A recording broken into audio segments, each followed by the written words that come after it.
Hello, everyone. Welcome to a Lunchbox Talk that's a part of the Saving Our Savannah Stories of the Longleaf Pine series. We're really excited to have you all here and our special guest today. I'm Joanna Massey-Lalikas. I'm the Director of Learning and Community Engagement here at the North Carolina Botanical Garden in Chapel Hill, North Carolina. And David Michaud is with me co-moderating, and he'll be here to support any questions that you all have. So without further ado, I'd love to introduce you to Dr. Alan Weakley. He's our director of our UNC Herbarium, a part of the North Carolina Botanical Garden.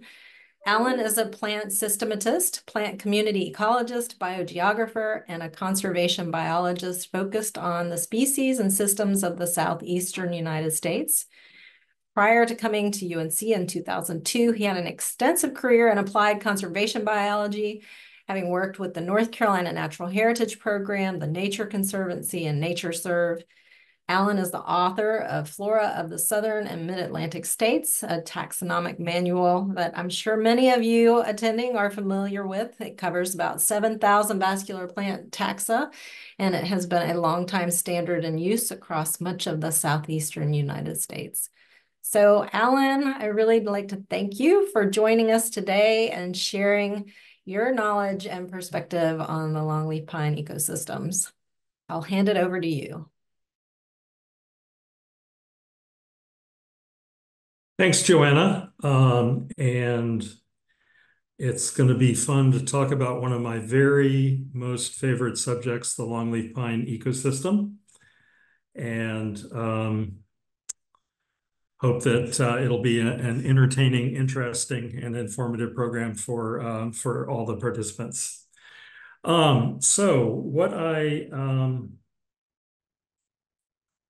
Except that I am not advancing. There we go.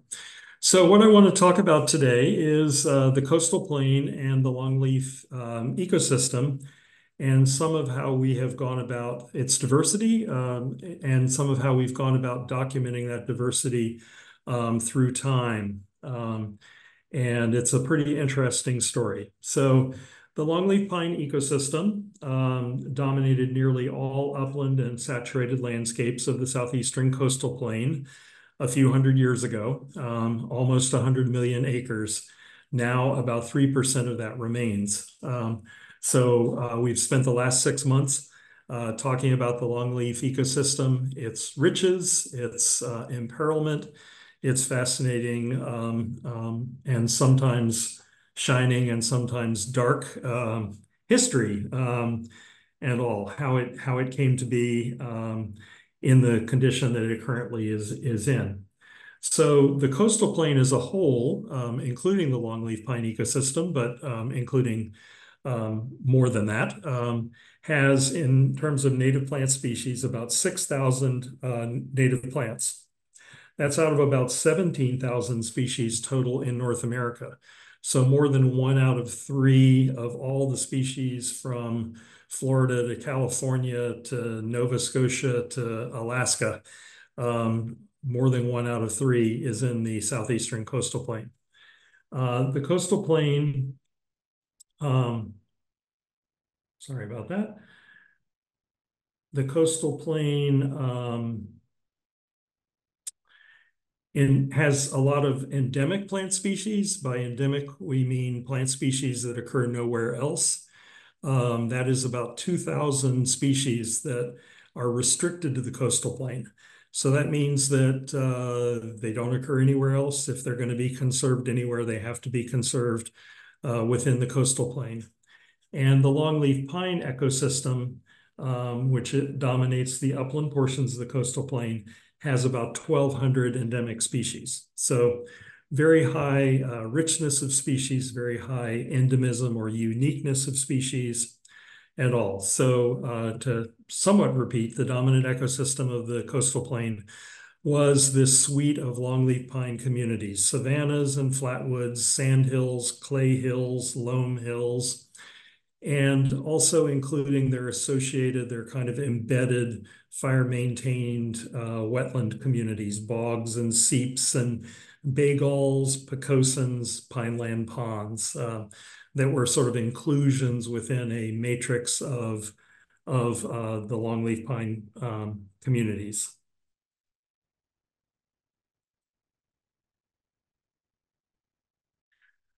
So I want to talk a little bit about that richness of this longleaf pine ecosystem.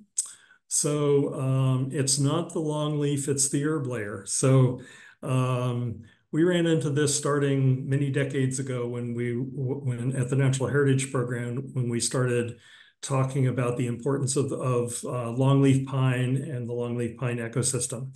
We ran into the situation where when we talked to foresters, they were interested in the trees. And when we talked to ornithologists, they were interested in the birds. And when we talked to botanists, they were interested primarily in the herb layer.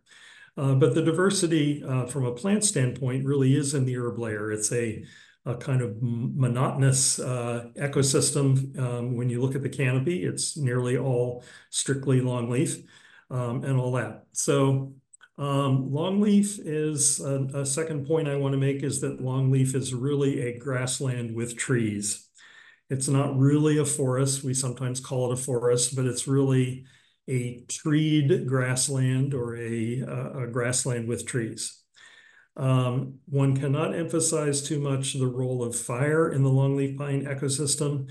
It is the great equalizer, fire frequently burning through this ecosystem.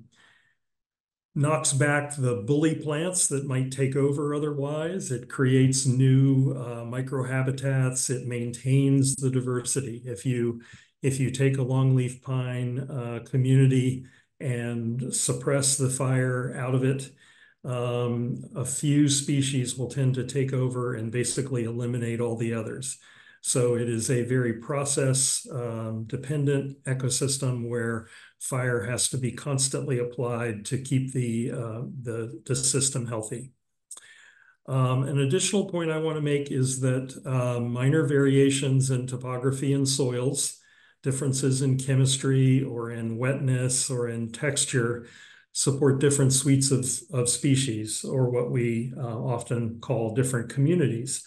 So there are many different longleaf pine communities. On mesic soils with loamy texture, you might have one suite of species. On a saturated wetland soil, on coarse sands, you would have a different set of species. There might be some overlap, including the longleaf pine, including some of the herb species, but then you might have dramatic differences with the other herb species present in each community. And the last point that I want to make before we sort of proceed on, and I'll be sort of illustrating further all of these points as I go along through the next 45 minutes, is that geography is destiny. The coastal plain has been open for evolutionary business since the age of dinosaurs, and there is therefore a lot of geographic diversity. So, for instance, a North Carolina saturated soil longleaf pine savanna, a similar setting community in Florida Peninsula or in the Florida Panhandle or in East Texas will each be very different in the species present. They might have longleaf pine in common. They might have a few other species, but the overall species composition would be really, really different.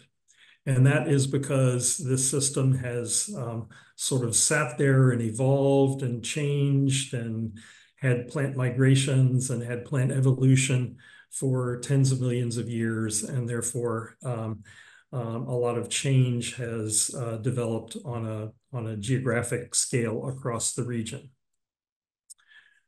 So that fabled longleaf savanna richness, at the risk of getting a little technical here, I want to delve into a few numbers. And that is that plant ecologists measure species richness often by taking plots, taking data on a fixed area. And in longleaf pine, in a 10th hectare plot, an area, say 20 meters by 50 meters, rectangle, as shown towards the bottom of the slide here. Um, in longleaf pine has as many as 171, has been documented to have as many as 171 vascular plant species, flowering plant species. And that is really high. We think of mountain cove forests as being really rich. Mountain coves forests usually have something like half that, maybe 80, 70, 80, maybe 90 species. So that 171 number is a high number. If we scale down to even finer plot sizes, smaller areas of consideration, a 10 by 10 square meter, 10 meter by 10 meter square, 100 square meters, might have is up to 118 species. A single square meter, the size of a very small tabletop, might have 50 plant species. And even a 10 centimeter by 10 centimeter area, about the size of the palm of your hand, can have as many as 14 different plant species. So we call this high species packing. It's like we can fit lots and lots of species into a small area. And this was partly because a lot of the species are grass-like species that don't take up a lot of space. But this also returns back around to the fire disturbance that keeps any one species from spreading and becoming truly dominant in the community. So the fire disturbance helps maintain that very high local diversity. So a couple of points about longleaf. This is a picture taken by Brady Beck at the Sandhills Game Land, and it illustrates a couple of things. The thing that I really want to talk about it illustrating is the open canopy structure. So once again, emphasizing it's not really a forest, it's really a grassland with trees, or a savanna if you want, or a woodland. And longleaf pine also, um, even where there is a canopy of longleaf pine, it tends to be pretty sparse. The needles are long and skinny, but they have a lot of light comes through that needly kind of canopy, and so you can get a wicked sunburn walking around in longleaf pine, even if you're under the trees, because you're really not getting shaded very much by longleaf pine. So a lot of sun is reaching the ground, and that sun is the engine for plant nutrition, and enables the plants to thrive in that bright, sunny kind of condition underneath the longleaf pine. I've already mentioned several times fire as also a second engine of diversity, maintaining competition between the species, enabling many species to coexist rather than having one or a few take over and become dominant. So fire frequency once every year to once every several years in longleaf pine systems helps maintain that diversity. And I mentioned sort of small scale variation in topography, which is also critical. So in this picture, on the far left, we have up at the top of the hill here, that is a hill. Up at the top of the hill here, we have very dry soils, coarse sandy soils that rainfall just filters down through. A few days after a rainfall, the plant roots near the surface of the ground have no access to water. A mid-slope about here, we have relatively moist conditions. Coming down into this area at the bottom of the slope, we have almost constantly saturated conditions. We might have sphagnum moss and pitcher plants and so forth. And then moving into the streamhead pocosin associated with the longleaf pine, we have pond pine as a canopy tree, and we also have peat and organic soils and saturated conditions or even surface water in this area to the right, with only a few feet of elevation change. So we have this very small scale diversity as well in the longleaf pine landscape, where as we walk half a mile through the landscape, we're constantly changing the topography and seeing different plant species. And then, in addition to the small scale difference like that, we have these large scale, more geographic differences. Bruce Sorey and I, a couple of decades ago, wrote a paper talking about this biogeography of the longleaf pine system and the coastal plain, and noting these different sort of areas of endemism. The coastal plain of southeastern North Carolina and adjacent South Carolina, labeled here as Area 13. Several areas that overlap one another down in the Gulf Coastal Plain, the overall East Gulf Coastal Plain, number 10, the Apalachicola Lowlands, number 12, the Apalachicola River bluffs, and so forth, number 11, each of these having a different set of associated species. So as I mentioned before, over deeper time, the coastal plain has developed this sort of geographical diversity as well as the local diversity. And so Reed Noss and a set of co-authors back in 2014 proposed the southeastern coastal plain as that it should be recognized as the 36th global biodiversity hotspot. It was accepted as that on the basis of both very high species richness, and you can see in the table in the lower right here the plant species, high fish diversity, amphibian diversity, reptile diversity, birds and mammals. All these different organism groups have high diversity. I'm going to talk mainly about plants, but we shouldn't forget the animals are there too. And also high endemism, high uniqueness of that biodiversity. The sort of sad story of being recognized as a global biodiversity hotspot is that it also requires that an area be highly imperiled or highly degraded, and therefore that unique biodiversity is also has a high level of threat. So the good news is there's still tremendous, amazing, wonderful, beautiful biodiversity that we'll see a little later in the talk. The bad news is that all of that biodiversity is persisting on a very small percentage of the land that it once occurred on.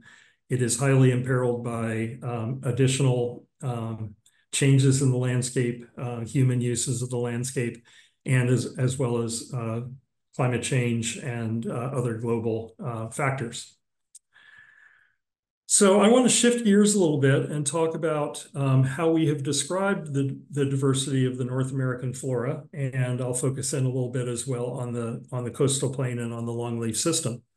So starting back 12,000 or 20,000 or maybe more, it's still a lot of debate about when the Indians arrived here, migrating from Asia. But they were certainly occupying the southeastern coastal plain for at least the last 12,000 or 15,000 years.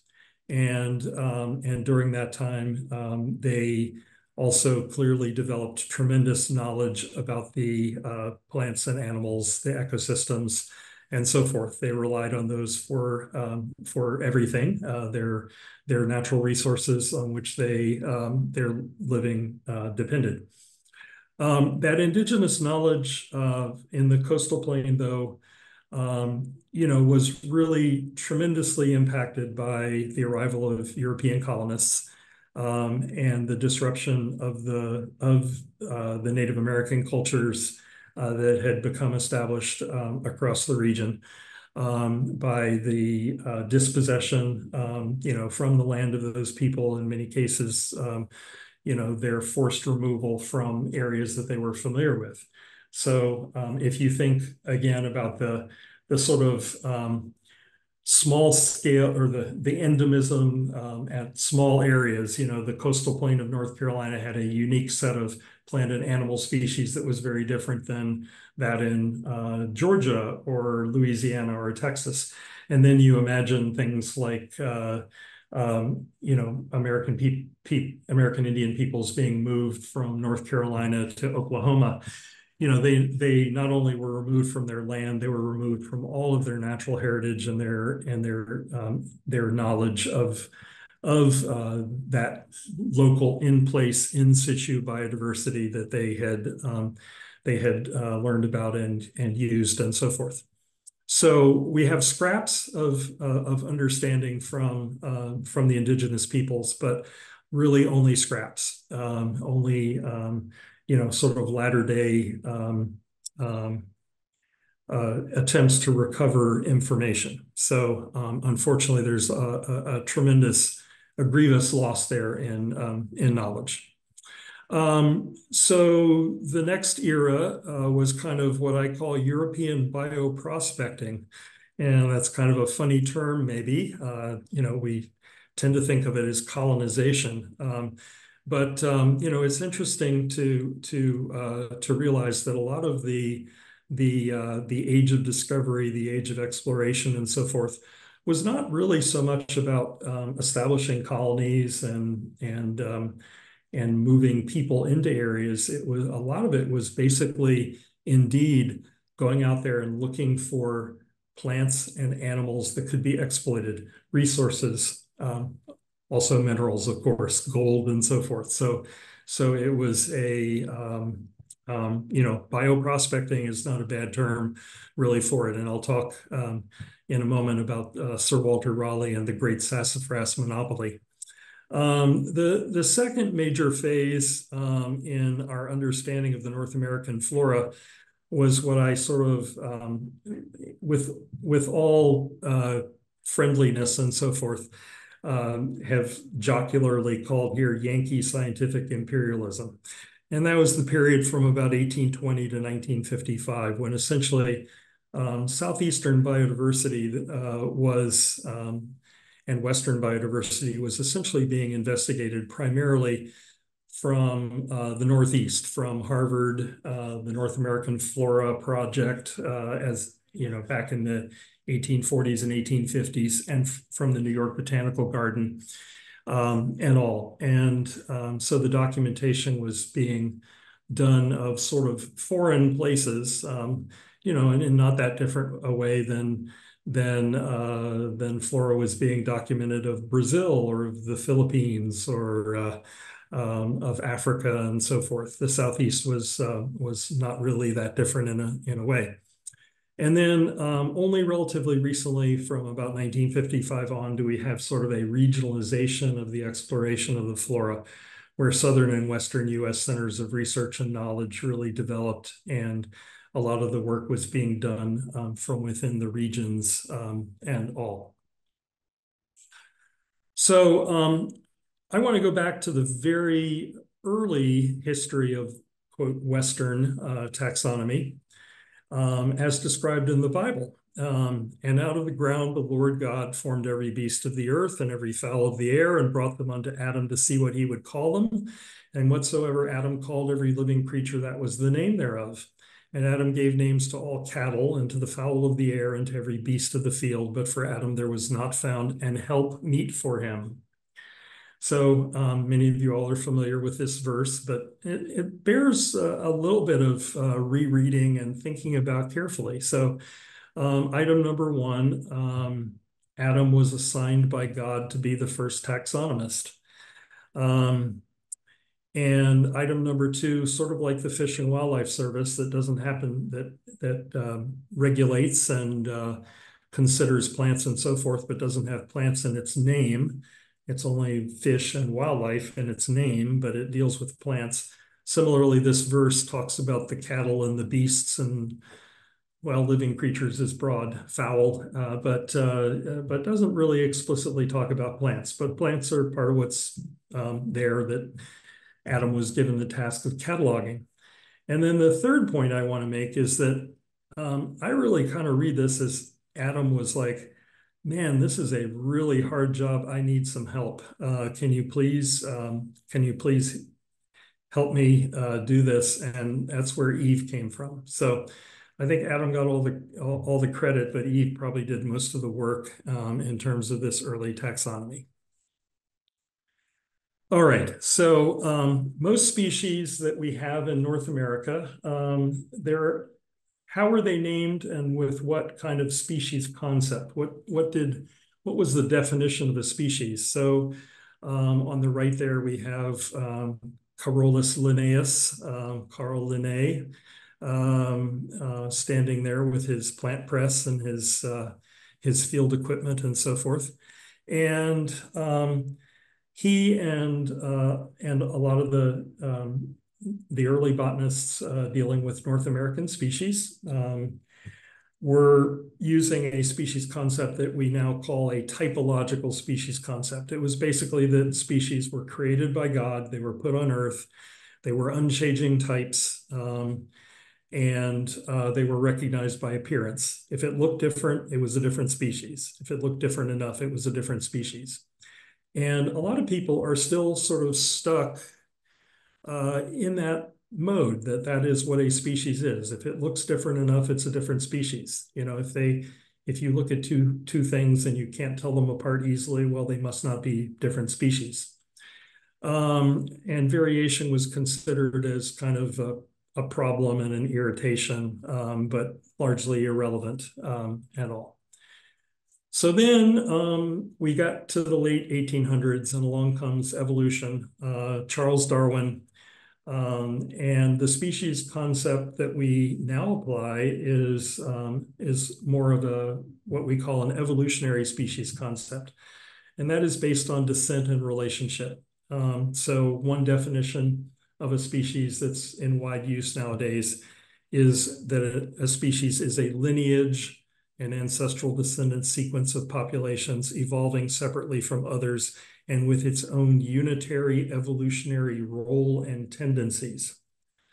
Okay, a lot of words there, and some of them may be open to a lot of interpretation, but it essentially puts the emphasis on how species behave in the world. Are they acting independently? Are they moving forward in time separate from their closest relatives at all? And so this definition really changes things up quite a bit. And we're really still very much in the process of reassessing species that were named under a typological species concept by Linnaeus and others into and reevaluating whether they are still the same, whether they need to be split, whether they need to be lumped, under a more modern evolutionarily based species concept that isn't simply based on it looks different. So this age of discovery, I already talked about a little bit, but I want to focus on the great sassafras monopoly in the lost colony. And this is a quote from a work writing about Sir Walter Raleigh. So Europeans went crazy for the stuff, sassafras. It was the super drug of its day, perhaps the first export from the New World. It was thought to cure scurvy, syphilis, typhoid fever, rheumatism, and dysentery. A wondrous root which kept the starving alive and in fair good spirits. Sir Walter Raleigh was given by Queen Elizabeth I a monopoly on the sassafras export, and he was selling it for 2,000 English pounds a ton in 1602. That's a lot of money. One of the earliest maps of North Carolina, the John Farrar map of 1650, highlights a sassafras tree along the Alligator River. So the lost colony was really established by Sir Walter Raleigh, not so much to plant an English colony in the New World. It was really more about getting workers out to the Americas to harvest important herbs and help make him money back at home in England. So it's I think the history we've learned makes it sound like kind of manifest destiny that Europeans came over to settle, but really they were bioprospecting. They were going after resources. So herbaria, collections of specimens, are really the basis for understanding plant biodiversity. And here at UNC, we have the largest collection of southeastern plants. We continue to work using that collection to understand the biodiversity of the region. This picture is from about 1950 with Al Radford, Dr. Al Radford on the left there, supervising while leaning on a shovel, and smiling students pressing plants in a longleaf pine, kind of a beat up longleaf pine community. This process goes on. Now, we've recently begun to put together some data about the sort of timeline and history of the naming of plant species through time in North America. And the numbers on this slide may be a little small, so let me interpret it for you. And you don't need to look at the different blue and red and green lines, which go in similar directions. But basically on the far left is 1753, the beginning of Western botanical nomenclature. So lots of plants being named there by Linnaeus and a few others. And then we see a decline and then a gradual increase, a peak around 1830 and 1840, another trough, an increase around 1890 and 1900, and then another trough, an increase around 2000. And then this drop off in the last decade or so probably is not real. This probably reflects incomplete data for these very recently named species and so forth. But one of the things we see here is if we look at the red line, I told you not to look at it, but now look at the red line. If we look at the red line here, we see 400, 500 species being named every decade in North America at a constant rate going forward. We're not getting the job complete. We have a lot of work to continue to do, and we don't anticipate that we're going to finish the job of documenting species anytime soon. Now, this graph also shows an interesting trend, and I'll also explain it for you with some explanations about what these bars are. Once again, the orange and the green and the red don't really matter too much, but on the left here, we have very rare species, G1 species in the NatureServe ranking system. On the right here, we have more common species, G5 species. And then up this axis, we go from 1750 to now. And one of the things that we see is that common species, G5 species, were mostly named early. And the rare species are mostly being named now. It makes intuitive sense. When botanical explorers first came from Europe to the New World and started documenting in Western science, started documenting these species, they would have encountered white oak and tulip tree and redbud and blueberries and so forth early and easily, and they would have shipped those back to England or France or Spain and named them and put them in gardens and started growing them if they looked like they were useful or ornamental plants. But the rare species that occur in specialized habitats that only occur in a very small geographical area or in a very specialized habitat, these are harder to find. And so we're still doing that original work of finding those. The age of discovery, in that sense, is not gone. We are in the age of discovery. Okay, so I want to move on and finish the talk with pretty pictures.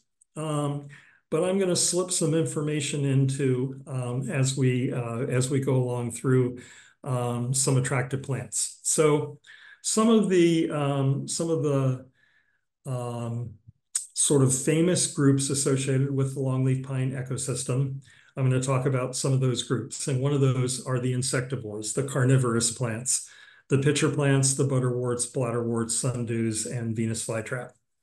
And there are 47 species of these insectivorous or carnivorous plants associated with the longleaf pine ecosystem. We currently recognize 13 Sarracenia or pitcher plants, one species of meadow clam or Venus flytrap, 7 species of Drosera sundews, 20 utricularias, bladderworts, and 6 pinguiculas or butterworts, totaling up to 47. And I'm just going to zoom in a little bit on the pitcher plants. So this is Sarracenia leucophylla of the Gulf Coastal Plain with its white tops and its bright red flowers. Here's Sarracenia rosea, the rose pitcher plant of the East Gulf Coastal Plain, which was described in 1993 as a variety of Sarracenia purpurea and then elevated to species rank in 1999. So that's only a couple of decades ago. So really a newly named species.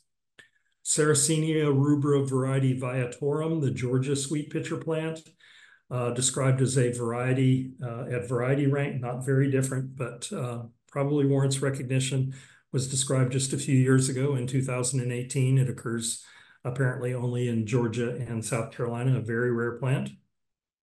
Sarracenia alabamensis, the Alabama pitcher plant, described in 2005, as well as an additional variety, sometimes now treated as a species, was also described in 2005. So this is really recent. These are newly described species, new documentation of the wonders of the coastal plain. So from 1753 to 1949, almost 200 years, there were 7 species recognized through that time period. So in 1949, we thought there were 7 species of pitcher plant in the southeastern U.S. Then over the next 50 years, 4 additional species or varieties or subspecies were added. And then since 2000, another 3. So you can see we went from 7 to 14, in pretty short time. And it's an illustration of what we still have to learn about the biodiversity of the Southeast. Okay, orchids, about 60 species in longleaf pine ecosystems. Here is Pagonia ophioglossoides, has various common names. Here is Platanthera nivea, the snowy orchid. In situ growing in place in a very diverse wet savanna kind of habitat. You can see many other species present mixed in with it. Here are 2 other Platantheras, well, one of them being it, Platanthera nivea on the right and Platanthera integra on the left. Platanthera conspicua on the left and Platanthera chapmanii on the right. So another orchid group that's quite diverse in longleaf pine systems are the so-called ladies' tresses, with the fanciful drawing from Luer's books on North American orchids there on the left, the common name, I guess, inspired by a braid of hair. And another fanciful drawing from Luer of Spiranthes longilabris, the Texas longhorn of the ladies' tresses, and Spiranthes floridanus. Orthokylus ecristatus, the spiked medusa on the left, and Clystesiopsis divaricata on the right, other orchids of the longleaf system. And then we also get to the calopogons, the grass pinks, Calopogon multiflorus on the left, and Calopogon pallidus on the right. Asters, sometimes epithets, bad words get applied to them, difficult to identify, many of them, and very diverse in the coastal plain, 775 species, of which about 500 are associated with the longleaf pine ecosystem. So I'm not going to go very deep into the asters on this, but I did want to share this one. A recently named, that's actually should be 2022, not 2002. Sorry about the typo. Liatris hesper elegans, a West Gulf coastal plain endemic species named just 2 years ago in 2022. So Liatris hesper elegans. So lots of taxonomic work going on in the asters, lots of new species being named, lots of reassessment of species that were named in the past and maybe disregarded by researchers in between. But as we study them more closely with modern methods, we find that they do warrant recognition. Beans or legumes.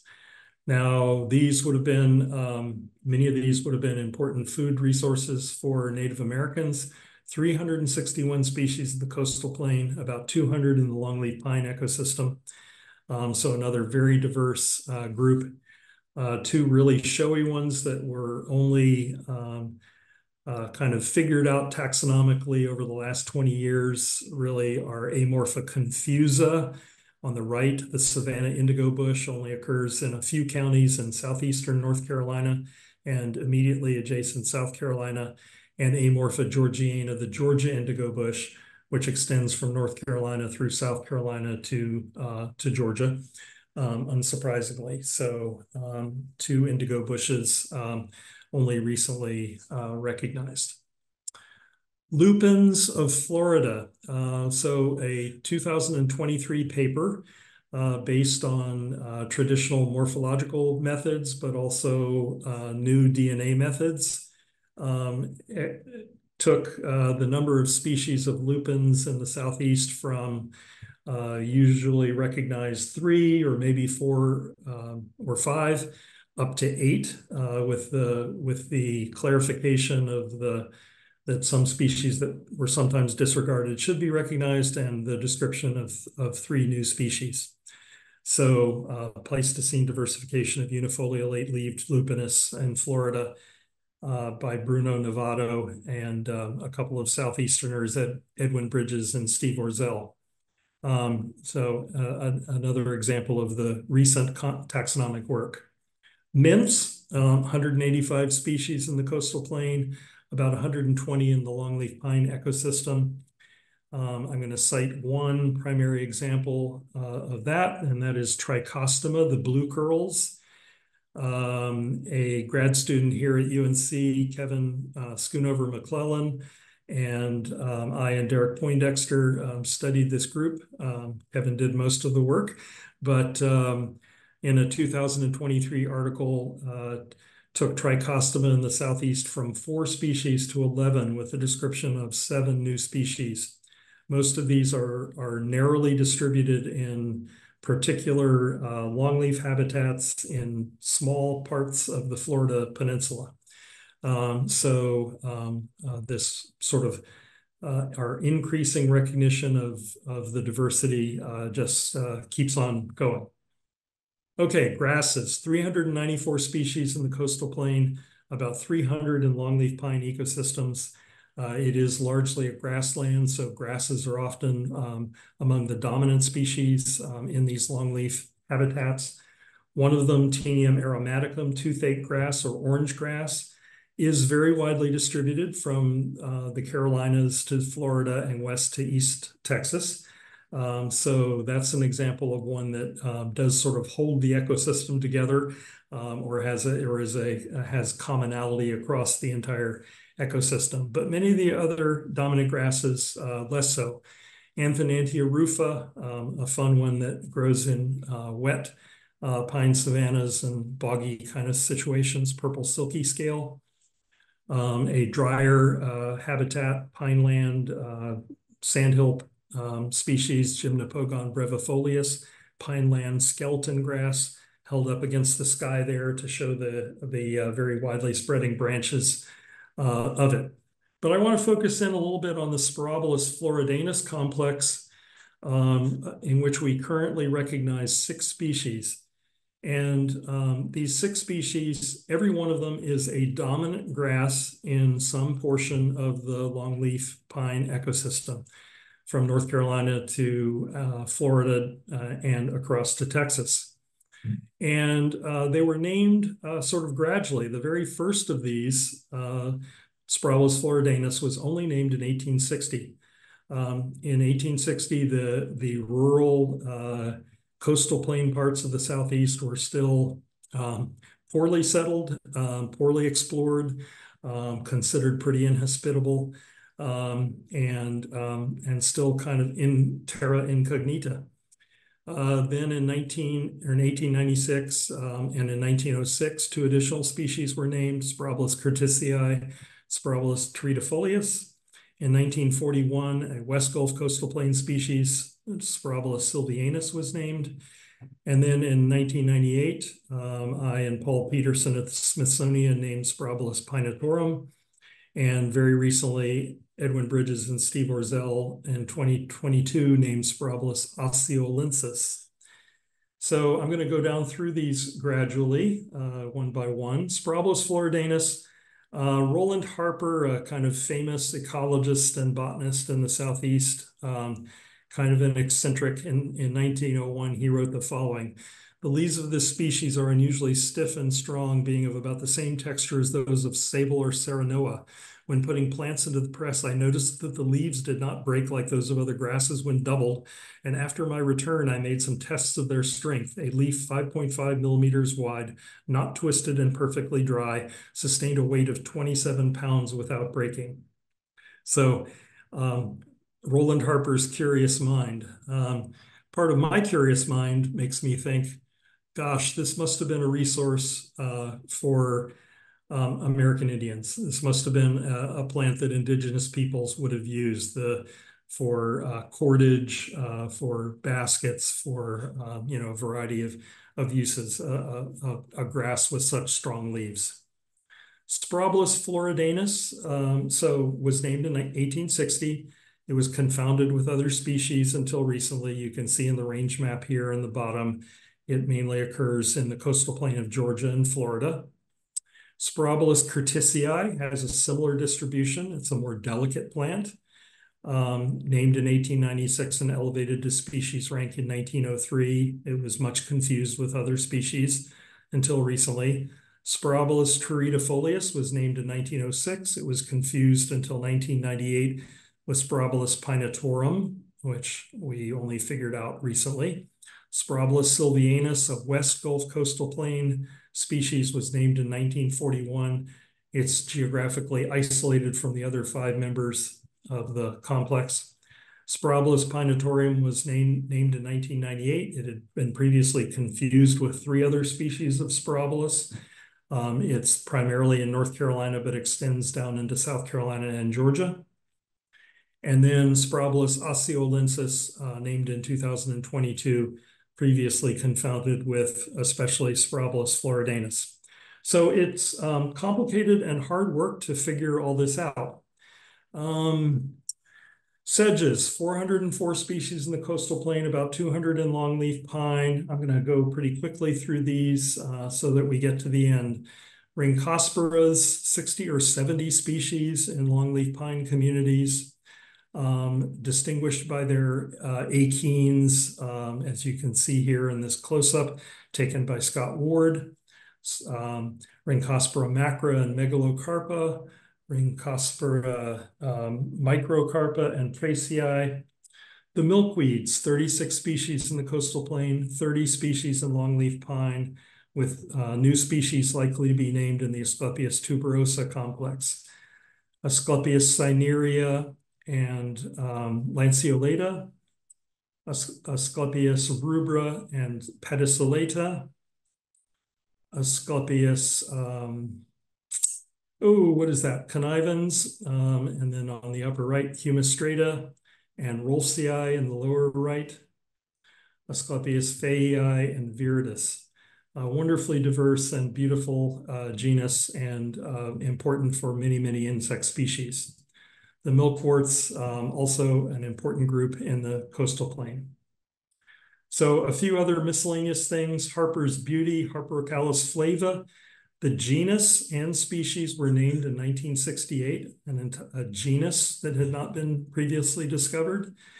As it turns out, though, there are other members that should be regarded as the part of that same genus, and they're all in South America. 11 species, total 10 in the Andes and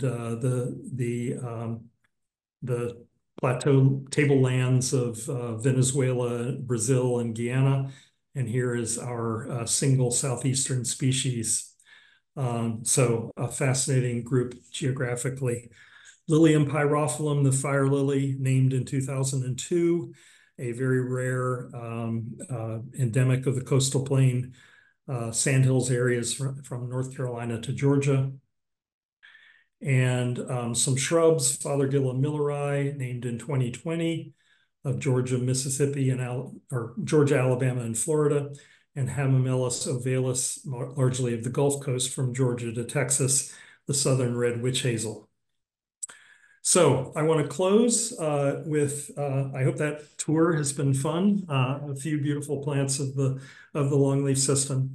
But I want to close with the point, the idea that we can't conserve what we don't know exists. We can't plan for the conservation of species that are undescribed, that are out there and unknown to us. We can't plan for their conservation. We urgently need a rededication to biodiversity science. That's not old-fashioned science. It has its roots in old-fashioned methodologies of pressing herbarium specimens and studying them morphologically. We still do that. That's still critical and important task. But we also use new methods like DNA sequencing and so forth to give us additional information that helps us suss out what are species and what are not. So we need the application of those new methods to appreciate, understand, and name species, but combining those and synthesizing them with the old methodologies, which are still deeply pertinent and all in understanding the biodiversity of our region. And sort of a lot of name changes that those of us who try to follow plants are familiar with are really often changes in upper level classification of genera and so forth. That really doesn't matter very much for the conservation agenda, but knowing what those species are, what those least units are of biodiversity, that is really critical. So I'll close with that, and thank you for your attention, and I'm happy to take a few questions if there's time. Great, thank you, Alan. What areas of longleaf pine research do you believe need more attention? Oh gosh, almost everything really. For the conservation of the ecosystem, the kind of species level research that I described is critically important. So we do need more of that. We need to understand the communities themselves more. We need to understand what size remnants can be maintained viably through time. Obviously, bigger is better, but some systems have shrunk to almost a vanishing point. Can we preserve small areas of that? Clearly, and a lot of the programming that we've had over the last 6 months here in the Saving Our Savannas series has been related to making longleaf pine economically viable again, helping private landowners grow longleaf in a way that can generate income but also sustain biodiversity. In general, it's a system that's very conducive to economic utilization while also maintaining high ecological integrity. But there's certainly much more that we can learn about that. We need to understand better how Indigenous peoples did use and relate to these ecosystems. The list goes on. Many studies, many projects could be warranted from lots of different angles. And I haven't even mentioned the animals, the many endemic animal species, how they relate to the system, what conditions they need to thrive, what kind of fire regime is most beneficial for them, etc. As you were sharing, one of the participants also said more research on specialized invertebrates, which you just touched on. Yeah. Another question that came through: how critical has the red-cockaded woodpecker been to plant protection? So I've often called the red-cockaded woodpecker the management keystone for the longleaf pine system. If it were not for the red-cockaded woodpecker, we would be in terrible shape with longleaf pine conservation. The listing of the red-cockaded woodpecker under the Federal Endangered Species Act in 1973 and the attention, forced attention that provided to particularly federal and state landowners, the military, the Forest Service, state game lands, as well as to private managers and owners of longleaf pine, meant that fire was restored into these systems where it had almost vanished across much of the range of longleaf, and basically kind of saved longleaf just before it more or less expired, the ecosystem and many of the associated species. So we got a reprieve with the red-cockaded woodpecker. We got a lifeboat created by the federal endangered status of that bird species.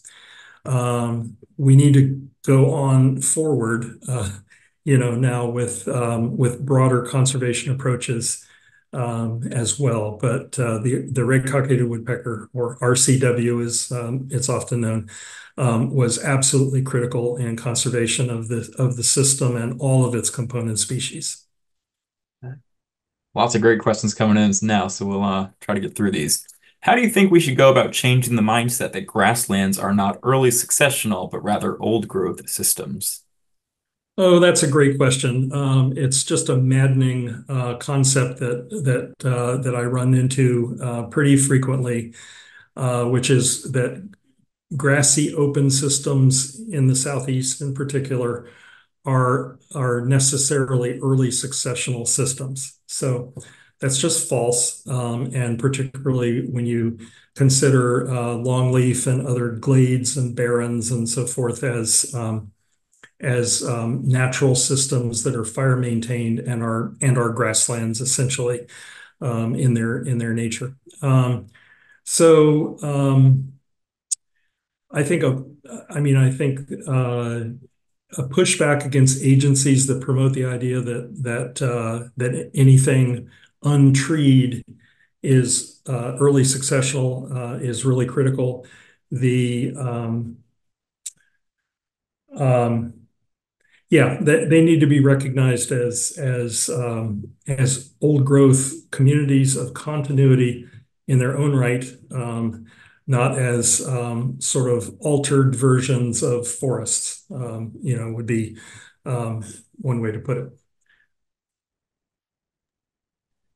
This question's in regards to your role as director of the herbarium. Why do you think pressing plants for herbaria is so rare nowadays?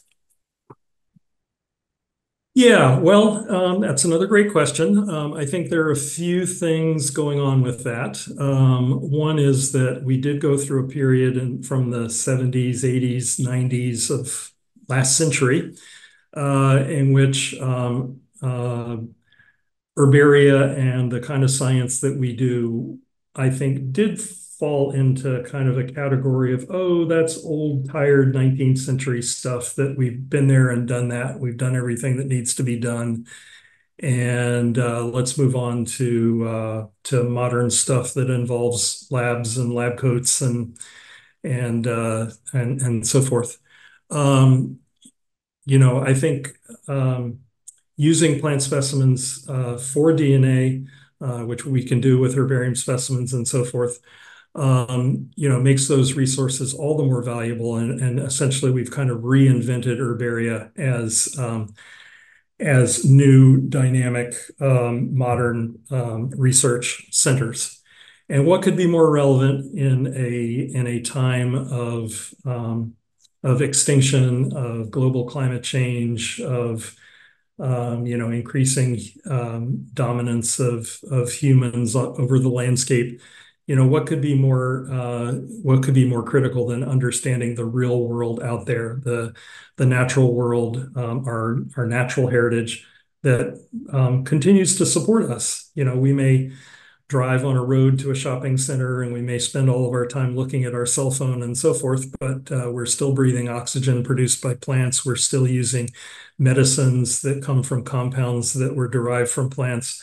We're still appreciating the birds and butterflies that feed on the native plant species, et cetera. So, yeah, it's an unfortunate thing that the kind of biodiversity science went through a dip. I think some people haven't gotten the memo that we're back. And to take us home, what is the oldest longleaf you've seen in person in the field? Oh, well, I think I've seen what is regarded as the champion, which I think is now 471 years old.